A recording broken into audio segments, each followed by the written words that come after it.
বাঁচবে।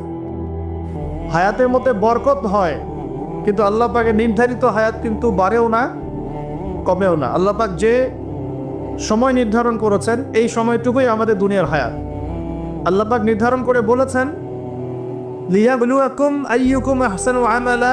এই হায়াত মওত সৃষ্টি করার বিষয়টা হচ্ছে আল্লাহ পাক দেখতে চান দুনিয়াতে তোমাদের মধ্যে কাজে কে শ্রেষ্ঠ, কাজে কে উত্তম, আহসানকে, কাজের সেরাকে। আল্লাহ পাক দেখতে চান না আমলের মধ্যে এভারেজকে, গতানুগতিককে। আল্লাহ পাক দেখতে চান আমলের শ্রেষ্ঠকে। কবির মানে বড়, আকবর মানে সবচেয়ে বড়, সগীর মানে ছোট, আসগর মানে আরো অনেক ছোট, হাসান মানে হচ্ছে ভালো, উত্তম, আহসান মানে সবচেয়ে ভালো, বেস্ট ওয়ান। আল্লাহ পাক দেখতে চান লিয়াবলুয়াকুম আইয়ুকুম আহসানু আমালা। তোমাদের মধ্যে দুনিয়াতে আমলে আহসানকে আল্লাহ পাক এভারেজ মুসলিম দেখতে চান না, এক্সেপশনাল মুসলিম দেখতে চান। আমি কি